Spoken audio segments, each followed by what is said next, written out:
Hello again, everyone. Edwin Learnard back once again. In this YouTube astrological segment, I'm going to be talking about, we're basically sharing my thoughts on this current Mercury in Pisces retrograde transit of 2020. Now, it's interesting. I mean, this has been I have experienced some confounding and befuddling things during this transit I had recently. I mean, I have right now, transit Mercury retrograde in Pisces is in my 11th house in my natal chart, my intercepted 11th house, mind you. And it's very interesting. I've seen, right now, I've had somebody that was you could say a former friend recently had blocked me on Facebook.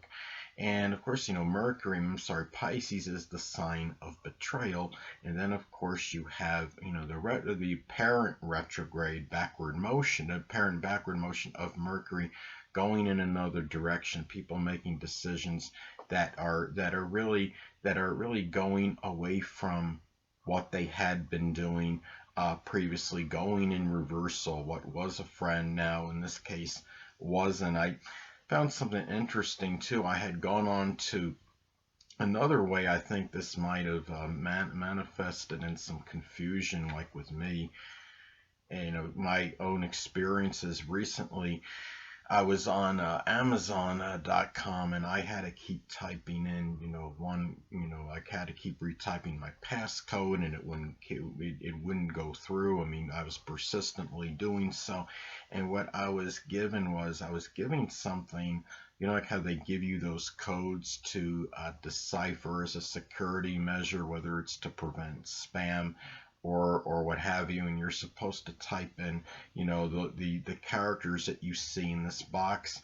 And to me, it was somewhat nebulous and unclear. I mean, and that's very Piscean energy.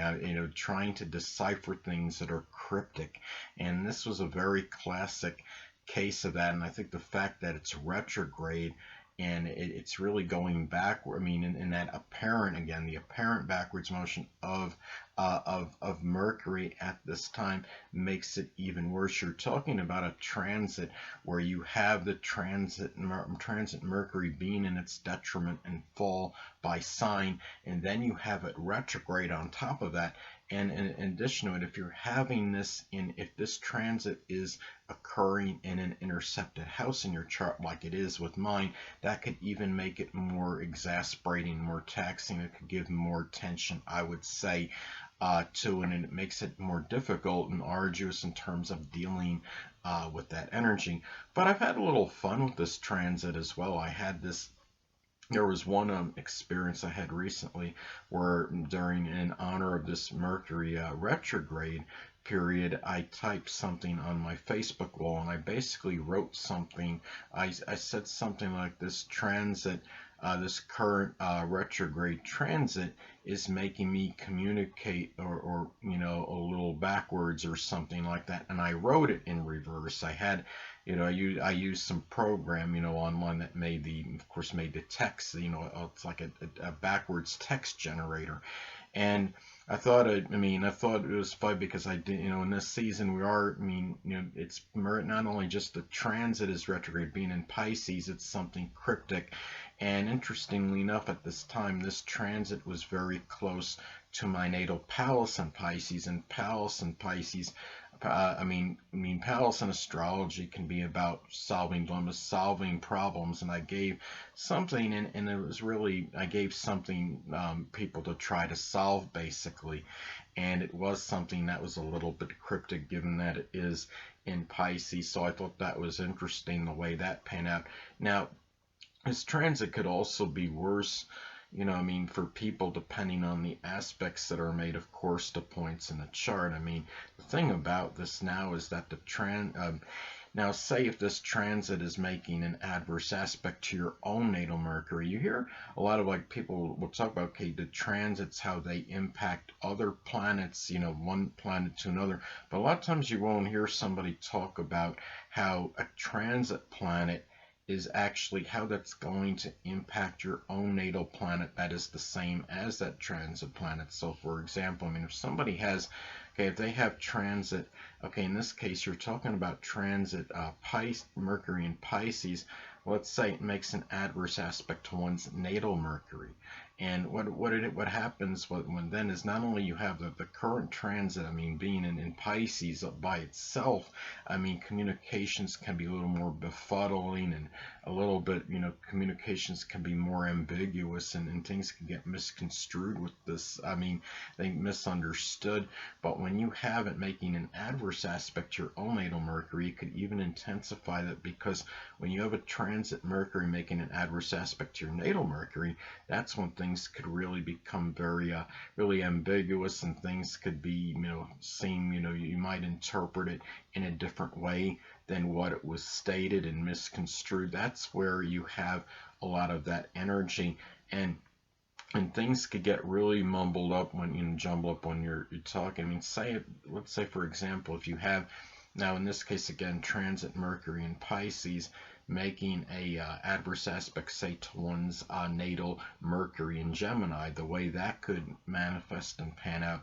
Okay, natal Mercury in Gemini, of course, could be about, talking really fast and being very loquacious, and speaking about, manifold subjects. But the thing about it is, if you have the transit, Mercury in Pisces making the adverse aspect to it, the words, the many words that Mercury in Gemini may say might get a little bit jumbled up, and they might be, misconstrued. And remember that Mercury in Pisces, again, being in its fall and in detriment, it's a little bit more reticent than the other Mercuries. It's really where the speech is a little bit more muted on average, and you have that in that example, as I stated before, making an adverse aspect to one's natal Mercury in Gemini. The person may be a little bit torn between being able to, being more voluble, so to speak, and talking a lot, or maybe wanting to hold back a little bit to some degree, in fear that maybe, their ideas, might be criticized, or something, or they, there might be some hesitancy, or lack of confidence in saying these things, given that you're talking about the transit Mercury in Pisces making that adverse aspect to the natal Mercury in Gemini. It's safe, it's making an transit Mercury in Pisces is making, and I'm sorry, going back to that, I'm talking about the square, of course, the square aspect from the transit Mercury in Pisces to natal Mercury in Gemini in the hypothetical situation. Now, let's take transit Mercury in Pisces making an opposition to one's natal Mercury in Virgo. What could happen there is, I mean, the person can simply get swamped in a real maze of confusing details, and trying to organize mental chaos, which could be very difficult. I mean, it could be where people might want the person in that example to want to decipher things that are very confusing and confounding, but they might be, like something very cryptic. But the Mercury, but the thing about it is, you have that Mercury. I mean, in Virgo, even a Mercury in Virgo can become exasperated, basically, with things, with trying to try to keep working on something that might take a while, given that it's so hard, and something might be very difficult and unclear in terms of trying to solve. Let's go back to the other example of transit Mercury in Pisces making the adverse aspect to one's natal Mercury in Gemini. That could, again, another way that could manifest and pan out. That could be where, I mean, natal Mercury in Gemini, the mind might be very restless and might not want to stay on one given subject for too long. But what happens is, let's say that you have natal Mercury in Pisces, and somebody's requesting you to try to solve some kind of real cryptic code. It doesn't necessarily have to be a cryptogram. It could be something very cryptic, and if you're working on something, you're a detective and you're trying to solve some kind of code that might take, really be very painstaking and be very clear, very unclear, given that you're talking about Pisces energy. Gemini Mercury might be a little bit the mind might be too restless to want to deal with something that might be painstaking and time consuming like that.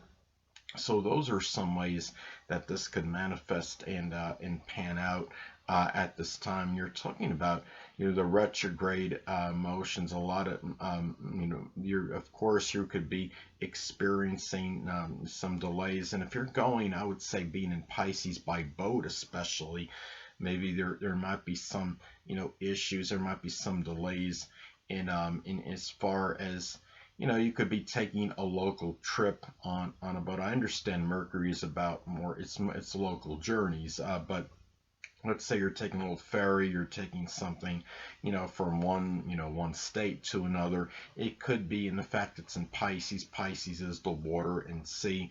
You might encounter some delays as far as that goes. And the thing about this too, this is just something where, this is obviously one of the, talking about a Mercury retrograde and being in Pisces, one of the worst you could actually have, because again, not to be overly redundant, but you're going to the fact that Mercury, of course, being in its fall and in its detriment, and then coupled with the fact it's in retrograde motion at this time. But on the other side of the coin, if this is making, of course, a sextile or a trine to your natal, to your own natal Mercury, it might be a little bit more flowing. Of course, if it's making predominantly good aspects to points in your natal chart, it may not affect you as adversely as if this was actually making more adverse aspects to points in your natal chart. And really, I think the way a lot of that works, it's more,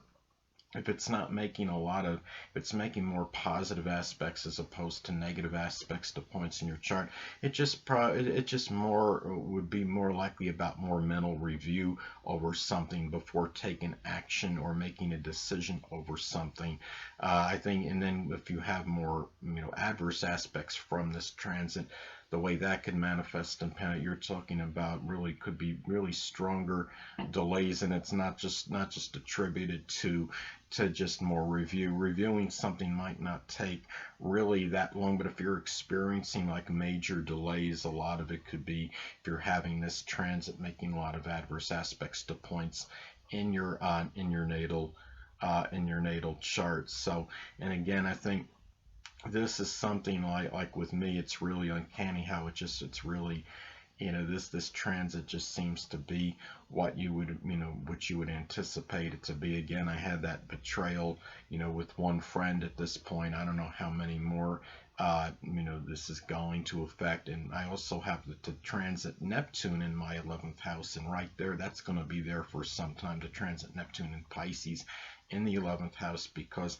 that could be about the dissipation, dissolving of friendships right there, being of course nebulous and unclear about one's future. At the same time, I also have to be guarded against being, fallacious or phony psychics or mediums or even astrologers trying to guide me in terms of my future, and turn and steer me in certain, maybe as far as my goals and aspirations, what they should be at this time. So it's something I need to be careful. But the point I'm making is that transit Neptune in 11th house is going to be there for a while anyway. So I'm likely going to experience a lot more duplicity and deception with friends, with acquaintances, and betrayal in connection with them as well. So it's something I need to get used to. But this transit Mercury in Pisces in that 11th house certainly isn't, it's not helping matters, and it may be exacerbating that energy right now, I believe.